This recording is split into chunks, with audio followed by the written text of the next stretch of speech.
Narito ang 10 paraan upang magkaroon ng masayang buhay. Magpasalamat. Isipin ang mga bagay na dapat ipagpasalamat araw-araw.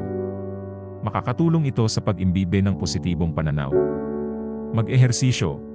Ang regular na ehersisyo ay nagpapakawala ng endorphins, na nagpapaganda ng mood. Maglaan ng oras para sa pamilya at kaibigan. Ang oras na ibinibigay sa mga mahal sa buhay ay may malalim na kahulugan. Magkaroon ng mga layunin. Ang pagkakaroon ng mga layunin ay nagbibigay ng direksyon at kasiyahan sa buhay. Pag-unlad sa sarili. Subukan ang mga bagong bagay, pag-aralan ang mga bagong kasanayan, at magtagumpay sa mga ito. Tumulong sa iba. Ang pagbibigay ay nagbibigay ng kasiyahan.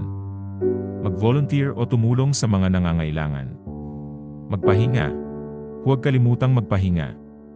Mahalaga ang sapat na tulog para sa kasiyahan at kalusugan. Tanggapin ang pagkukulang. Walang perpektong buhay. Tanggapin ang mga pagkukulang at mag-move on mula sa mga ito. Maglibang.